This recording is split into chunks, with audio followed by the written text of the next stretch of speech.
Welcome, everybody, and welcome back to another episode of the Democracy Street podcast. This is a kind of a short episode, given what's going on in the region, and in particular, the Israeli war on Iran, and now this what seems to be this expanding war, and we're sitting on the cusp of a possible American intervention, or renewed or extensive American intervention in this war. And we are really happy to have with us to join us again, Mr. Trita Parsi, who's the executive vice president of the Quincy Institute in the United States.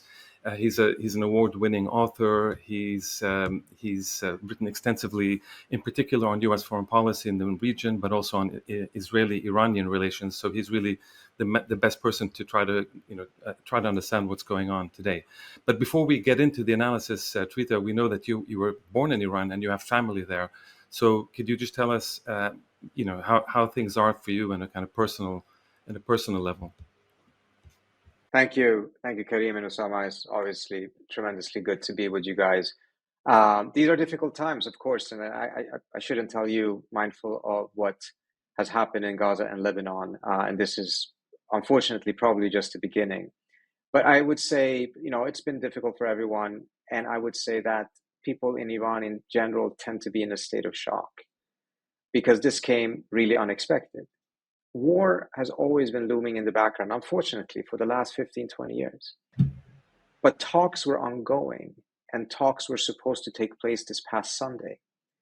And there was absolutely no expectation that the Israelis would attack even before that sixth round of talks. There was some expectations that they might do it afterwards, depending on how talks went and depending on whether Trump would give them a green light or not.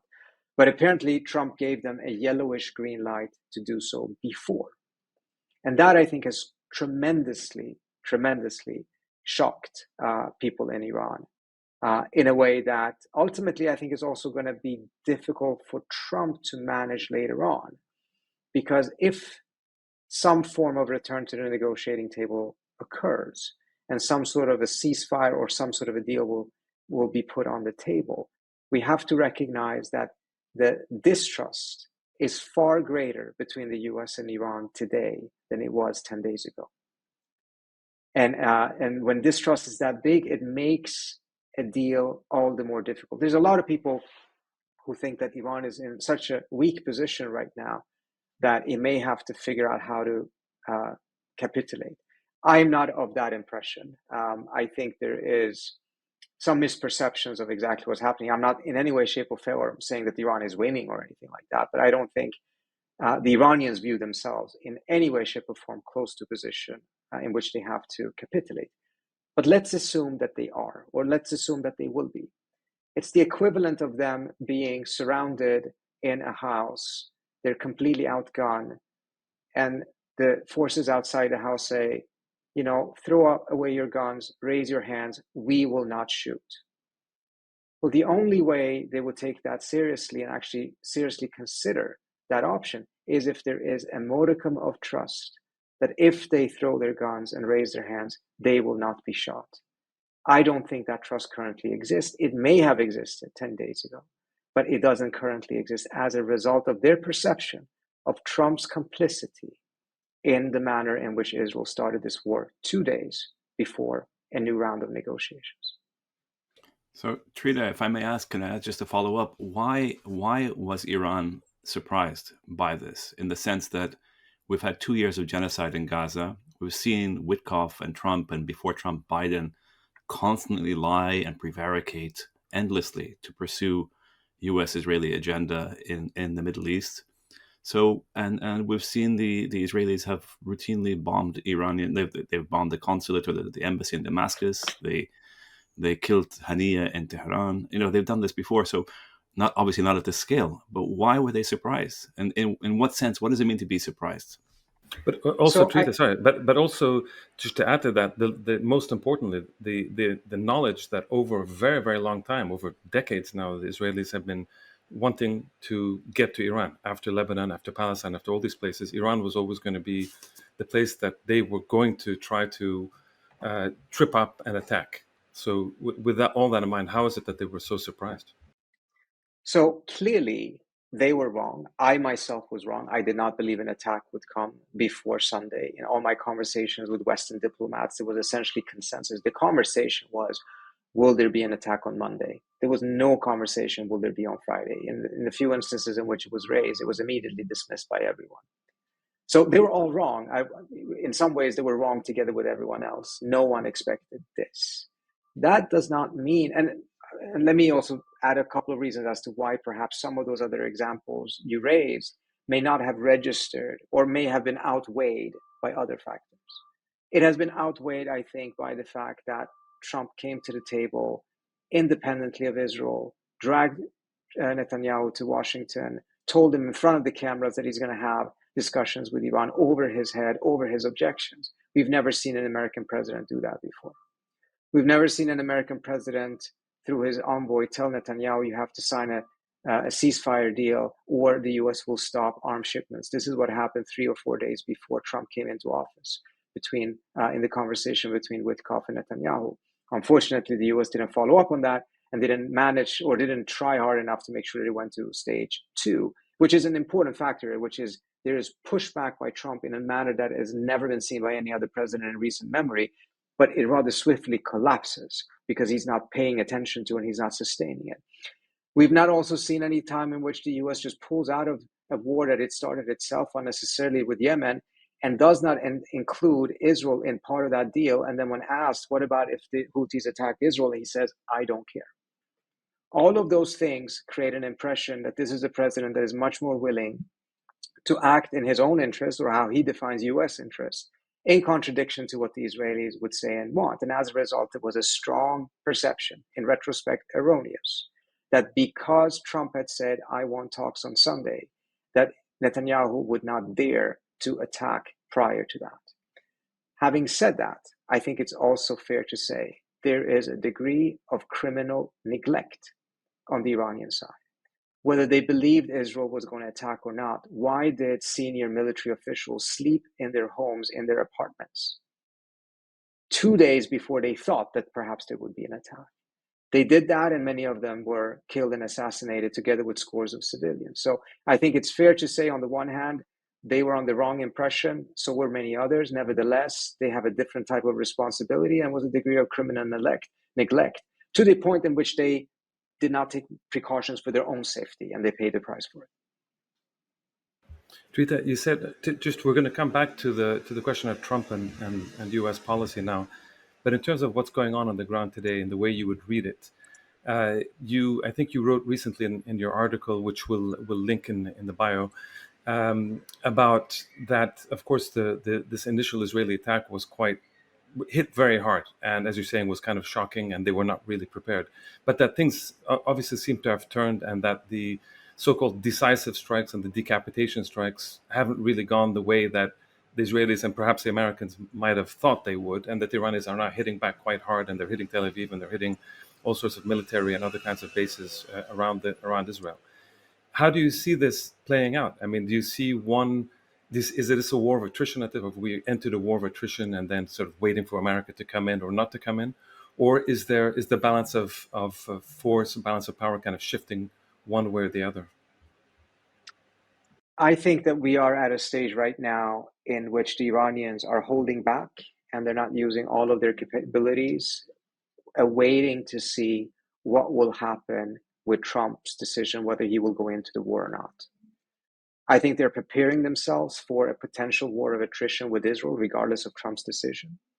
I think what we've seen here in terms of a smaller number of missiles striking or being shot at Israel, but a higher number of them getting through, is a result of several factors. A, the Israelis have been successful at taking out some of Iran's launchers. That has made it more difficult for them. Secondly, they are testing new weapons. And as a result, they're not throwing all of those missiles out at once, but they're testing to see how they are reacting towards Israel's air defenses.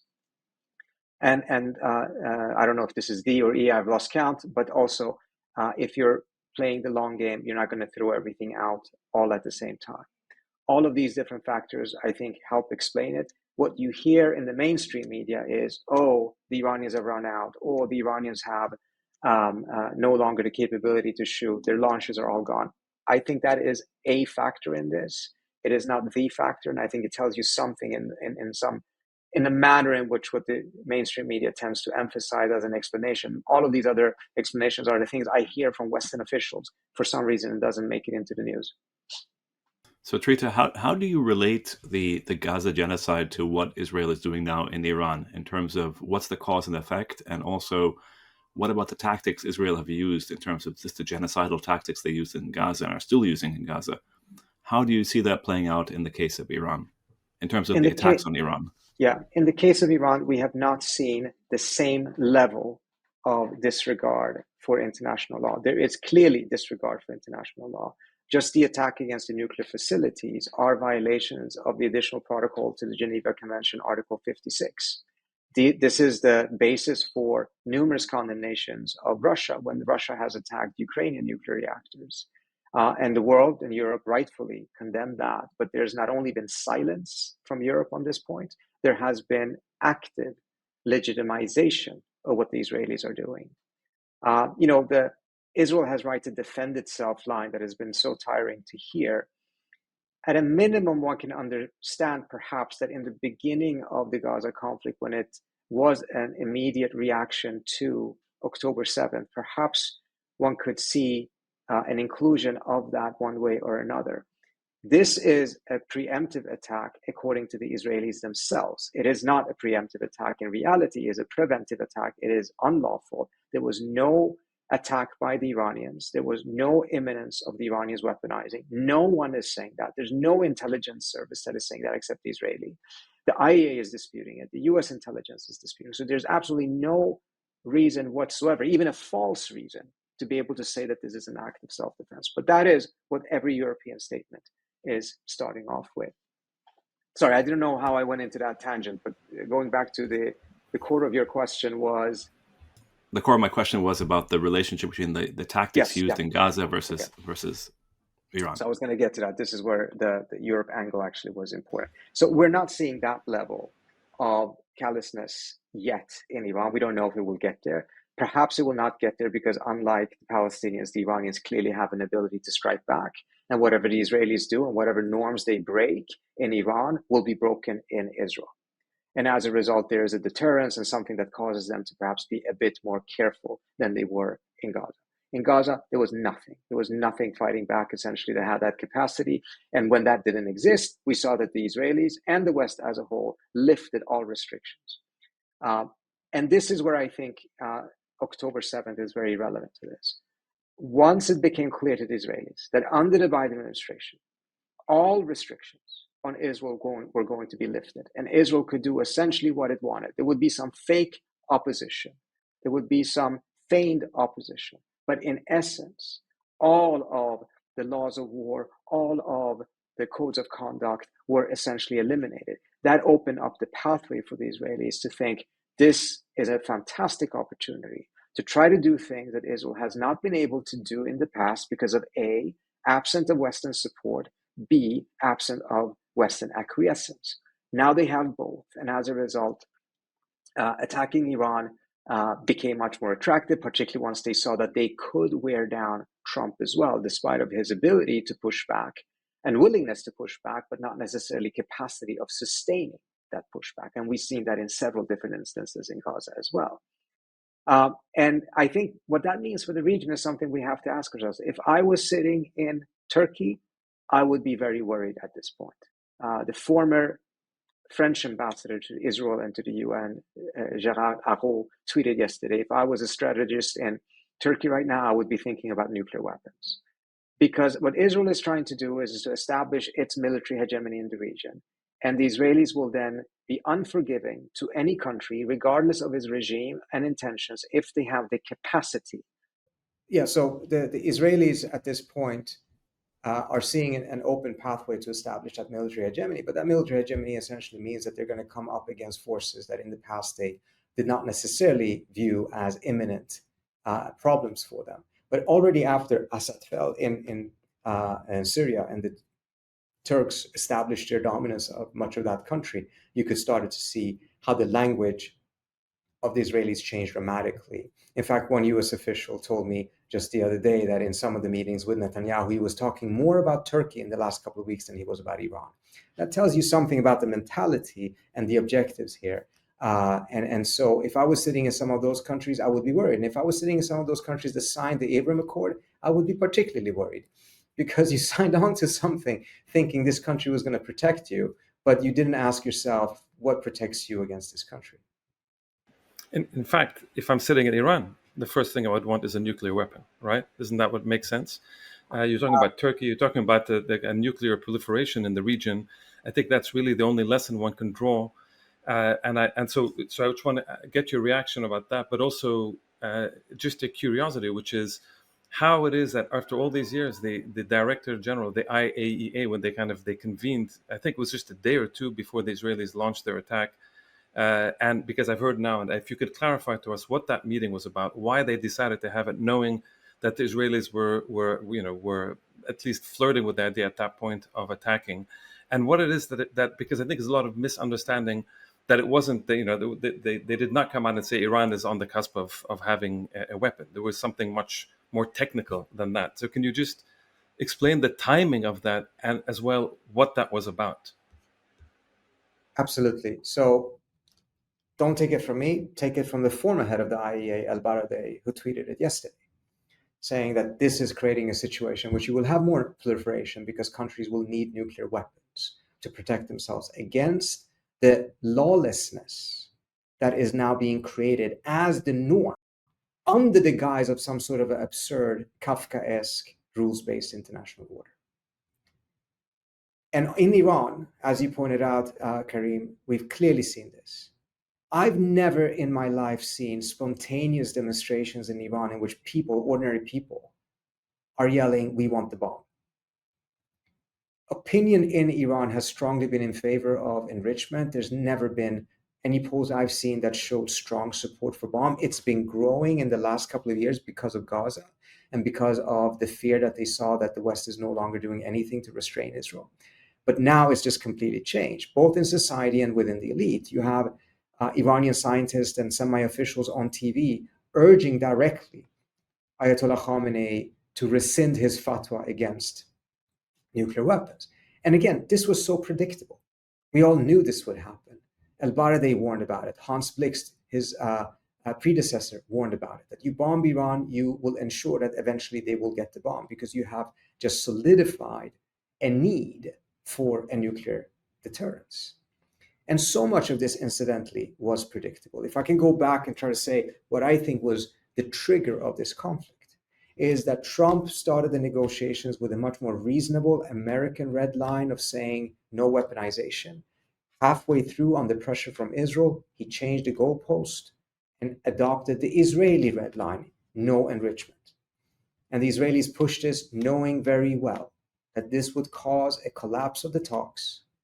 And as it did, it created stalemate in the talks. Trump, who's not known for his patience, became impatient. The Israelis went to him and said, "We can fix this. Give us a green light to go and bomb them. You don't have to do anything, but the bombing of them will soften their position, and then they will acquiesce to your demand for zero enrichment," knowing very well that that's not at all what the Iranians would do.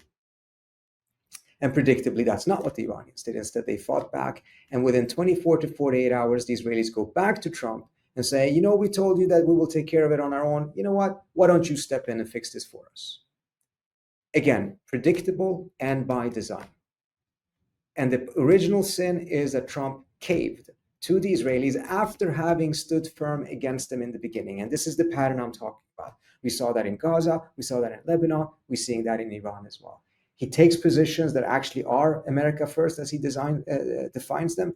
And then he gets worn down by the Israelis and he caves to them. And the disaster after that ensues. And right now, there is tremendous...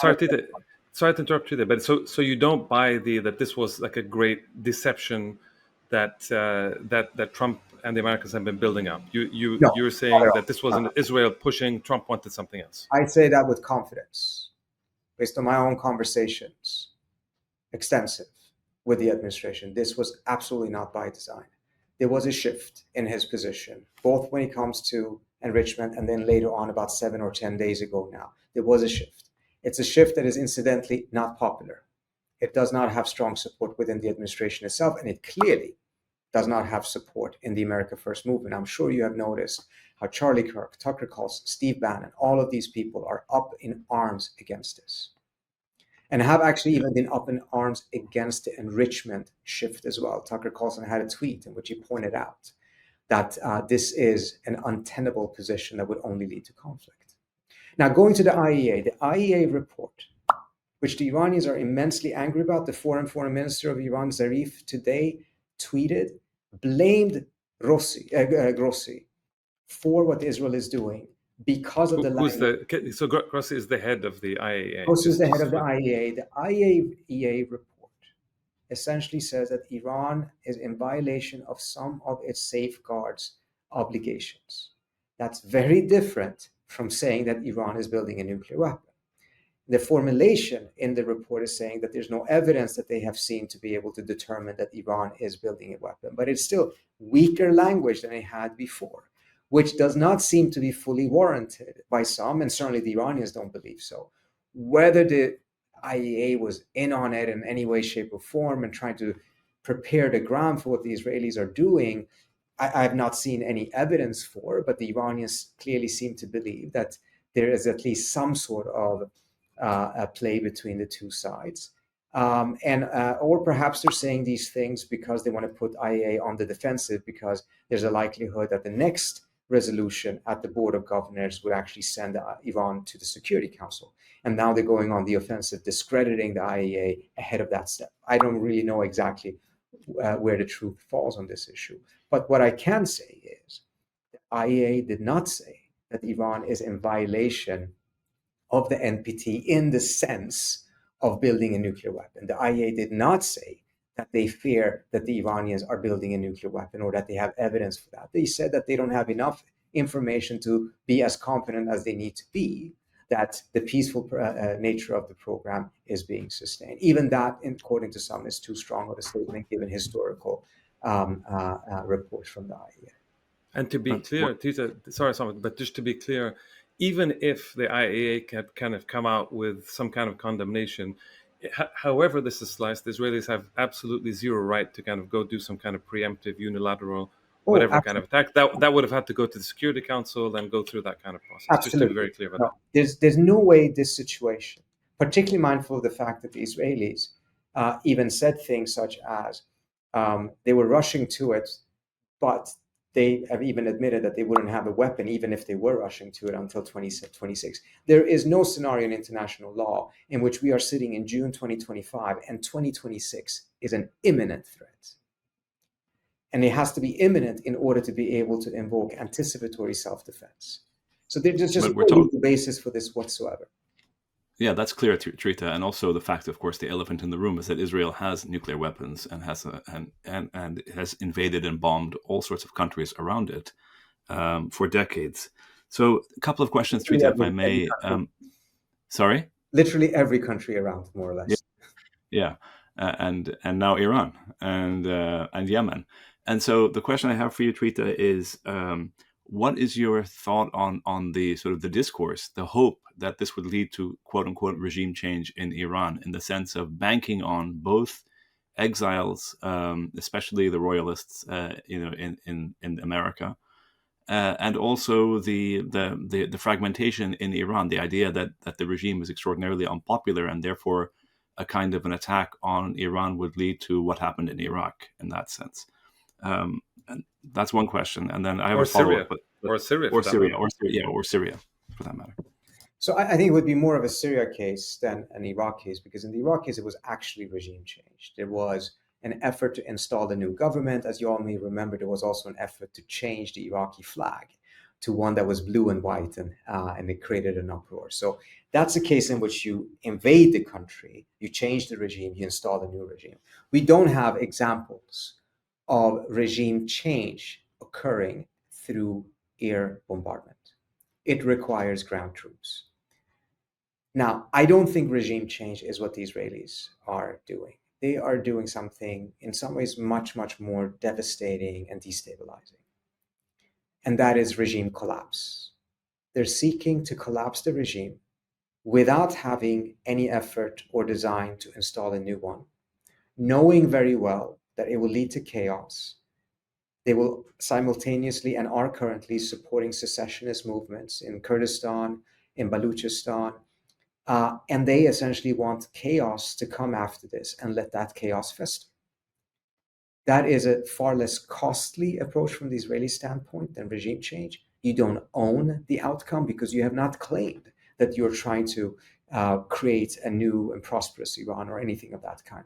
What the Bush administration did meant that the performance of the subsequent Iraqi government became part of the American scorecard as to whether Iraq was successful or not.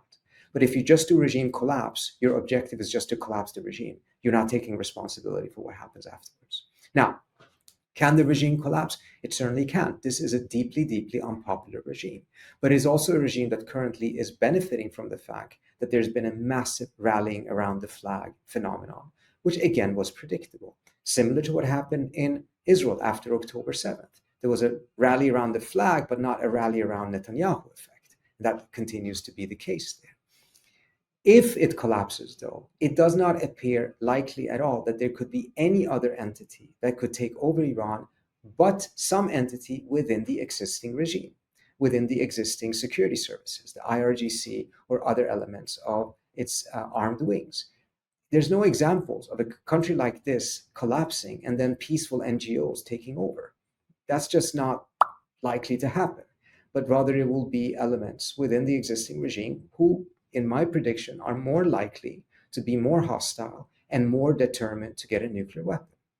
And they will probably be much more focused on Persian and Iranian nationalism rather than Islamic legitimization for the regime. Trita, how are Israel? I know we're running out of time, but how is Israel able to bomb Iran in this way, given the distance? Is it that the U.S., to your knowledge, is it that the U.S. is refueling, or what's going on, or do they have bases somewhere? To the best of your knowledge, what is the answer to that? And also, and just my last question would be about the right wing dissent in America. You mentioned already the Bannon. Are you surprised by that?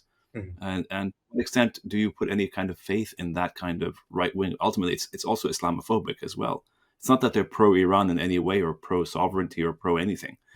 They hate Muslims. And so to what extent is that something that you want to count on, or one should count on? Let me remind what was the first question. Two questions are too much for my Sorry. How is Israel able to bomb in this way?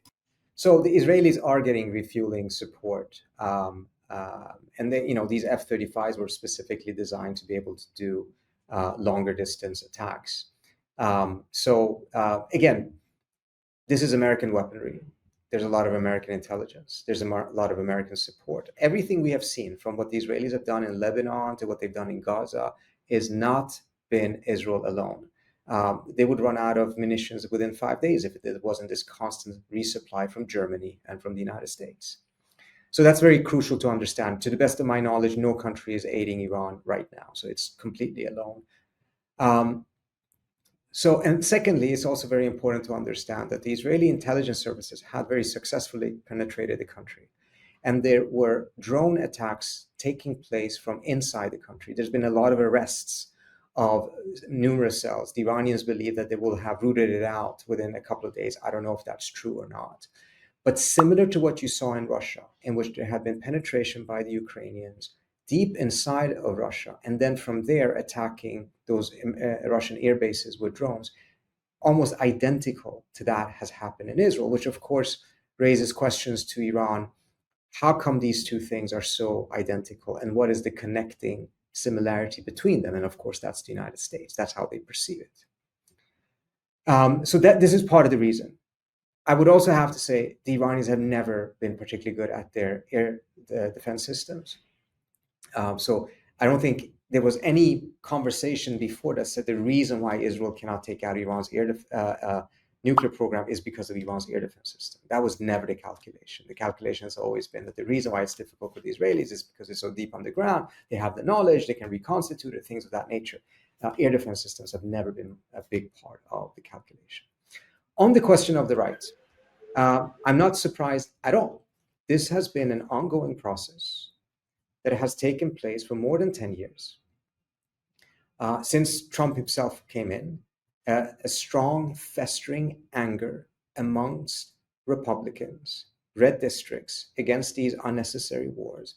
Part of the reason why it is stronger there than it is in progressive districts or democratic districts is because you have a higher number of Americans having no choice, or sometimes volunteering, of course, for the American forces and then being sent off to die or to kill in wars that were proved to be completely unnecessary, and the American public was lied to. You have a higher number of people coming home killed, or not coming home at all, coming home maimed, coming home with PTSD, coming home with all of these different difficulties in many of those districts. So it has festered, but it was only Trump that was willing to channel that anger.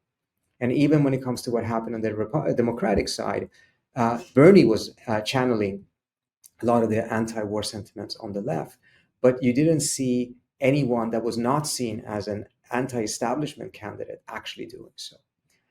But Trump managed to make that position the establishment position in the Republican Party. And it is deep and it is strong. Now, a couple of years ago, and let me say this, for many of these, there's an analysis, right or wrong, that the US has been dragged into all kinds of unnecessary wars because of the military-industrial complex, because of the alliance system that makes the US have to deal with everyone else's problems, even when they're actually not treaty allies, such as Ukraine, or because of the politicians and undue influence or disproportionate influence of certain countries in terms of lobbying. For a long time, they could sustain a cognitive dissonance of holding those views and making an exception for Israel. In the last couple of years, that has no longer been tenable. If you make an exception for Israel, you're essentially negating the entire principle. And the dam has now broken on this issue. That's why you see people like Tucker Carlson, Steve Bannon, Charlie Kirk, and many others speaking frankly in more clear ways than people are doing on the left, with almost no caveats when it comes to opposition to the US. Not Rashida Tlaib, not the left. You mean the liberal, sorry, democratic establishment. Yeah, absolutely, of course. But we're talking about the establishment Democrats when it comes to some of these issues. And so I'm not surprised by that at all. I think this was in the making. It's happened sooner because of what Israel has done. And I think Gaza has been actually very much a formative experience for younger Republicans who never grew up with the sense that Israel is an underdog or anything like that some of the boomers are wrestling with and not having adjusted their perception of reality for the last 40 or 50 years. Islamophobic elements, etc., I'm sure they're there, but I'll be very frank with you. It's difficult for me to explain the approval for the genocide on the 1.5 years of the democratic establishment if we don't also want to include that there's a strong element of Islamophobia and racism on the left, or on the democratic establishment as well. Trita, just a couple of last questions from me too. Firstly, there's the discussion of China in particular, and what the Chinese role is. How come the Iranians haven't been supplied by air defense or whatever by the Chinese, let alone the Russians? Maybe the Russians have been drawn into the Ukraine war. I'm not sure what's going on there. But can you just very, very briefly kind of outline where the Chinese in particular and the Russians are in this, and whether they will come to Iran's aid, particularly if the Americans come in? That's one question. Couple, since we're at the end here. The second kind of question is, you wrote, and I liked when you said this, you said Trump likes winners. He doesn't like losers. And so what we see in this, in what might be this war of attrition between the Iranians and Israelis going on now, that the Israelis are not being able to hold out. If they do not hold out, if their supplies do dwindle, and Trump decides that, hey, Netanyahu is maybe the loser in this, what are the chances Israelis will actually use their nuclear weapons? I mean, I don't think this is, this seems incredibly bizarre and sad for me to ask this question, but knowing the Israelis and seeing this bloodlust, frankly, that they have, it wouldn't surprise me if somehow they use even if it's a small, whatever, tactical nuclear, that if Trump does not come in to the rescue, that they might use that. So on that last question, I think it would be naive and irresponsible not to have those conversations. And in fact, the Israelis themselves have raised this, that they don't have the type of 30,000-pound bomb that the US has that could potentially destroy Fordo, but they do have tactical nuclear weapons, and that could be an option for them. I think it would create all kinds of reactions, and there will probably be a lot of efforts by other countries to prevent it from coming to that point. And that would particularly be from Russia and China. Going to the original question, I have to plead ignorance. I do not know the answer to many of those questions you have. Let me just speculate. First of all, we don't know to the extent that the Iranians are gotten. I've not seen any evidence, but there's some reports that they're getting some help. I don't know if it's coming from the Chinese through Pakistan or other things. The Russians probably have some of their own headaches to deal with. It's not clear exactly to what extent they have much to spare in that regard. I am not also seeing any clear evidence that the Iranians are asking for it. And that may be for a variety of reasons. It may be that they currently don't need it. It may be that at the end of the day, when it comes to air defense systems, they have their own systems. They did not go with the S-400. They have not reinvested in the S-300 from the Russians. They had the opportunity to buy a Chinese system, which the Pakistanis did, but apparently chose not to. At this point, to what extent it could actually help them in the short or even medium run is unclear to me, but I would suspect that it would take quite some time to actually make those things operational, and as a result, they may even not be looking at it. There's also potentially another element. The Iranians probably don't want to end up in a scenario in which the Russians and the Chinese try to bleed the Americans in Iran just as much as they believe that the United States will actually believe is a bit too charitable. The US has been quite explicit in saying that Ukraine has been very useful to bleeding the Russians. Then they would end up in a scenario in which they may not even be able to control when to end the war, because there will be other forces at play who want to keep the war going, similar to what we may have seen, at least arguably, in Ukraine. So I think there's many different factors. I don't have the answer to it, but I don't think it is as clear-cut and as simple as to say, hey, why aren't they just coming in? They should be supporting Iran, or the Russians and the Iranians actually signed a security agreement. Why is that not being activated? Also, I think the extent to which they would be able to come is potentially more likely before the US has entered the war. Once the US has entered the war, it will include all kinds of calculations on the Russians and the Chinese side that they may not be particularly inclined towards accepting. We should also remember another thing that is an important factor in all of this. Going to the long war scenario that you talked about. The US is already short as a result of Ukraine for a lot of these different things. There is very strong resistance in certain parts of the Pentagon of providing more to Israel at this point, because it is not only depleting what's happening in Europe for them, but increasingly also what they were preparing to build up in East Asia around Taiwan. So it goes back to another factor that is an argument that many people inside the government are saying, which is part of the reason of not getting into endless wars was not just because we didn't want more wars in the Middle East, but we particularly didn't want to be sucked into something that we cannot end on our own, while we actually do have other priorities. And I'm saying this from their perspective. I'm not in agreement with thinking that, the US has to go to war with China or anything like that. But there's a lot of people in government that do believe that the US has now been so overextended and so unfocused on what they view as the actually only potential peer competitor to the US, which is China.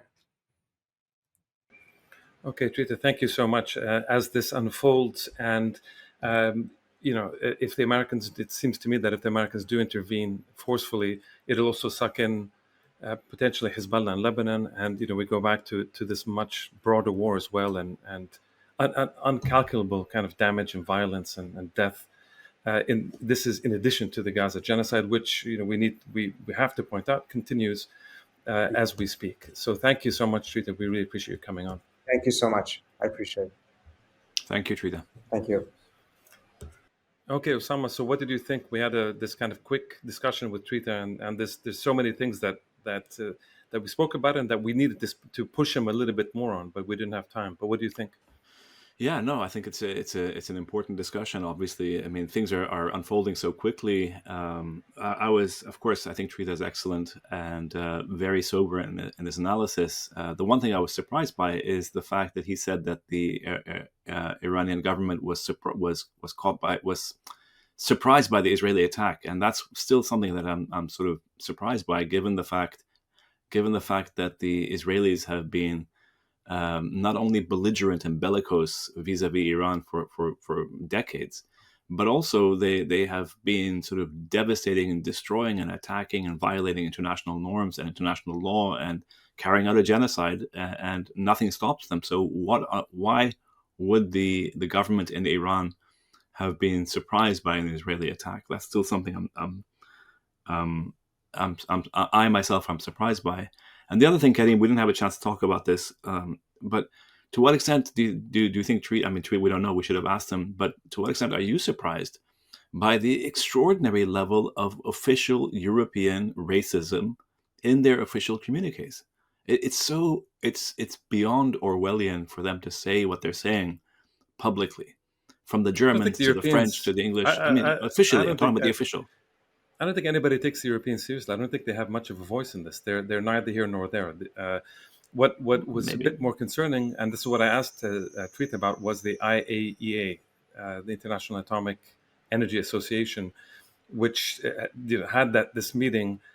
I don't think. I mean, yeah, maybe there's conspiracy theory here, but to have this meeting, just knowing that the Israelis, that Netanyahu was pushing very, very hard, and suddenly they come up with this kind of vague thing that the Israelis were able to latch on, which of course Netanyahu lied, and all the Israelis lied through their teeth about what it meant. But nonetheless, it sort of gave them this little card to be able to do this. And of all the years to kind of come up with a report like that, that's the day that they chose to do so. To me, the Europeans, I think the Europeans, they're just racist, and they will they're explicitly jump to the Israeli support. I get it, but I understand that. But what I guess my question to you is, why say something that is so utterly absurd, even to their own populations? I'm sure it's just flagrant. The Israelis carry out. But Osama, I just don't think it's worth wasting time talking about the Europeans. Okay. I think All right. they are basically proxies. They have zero. Their role on the international political stage is zero. So what is the role? What is the role? The America, Russia, China. Fine. So what is the role of the U.S. political class that also seem to be proxies?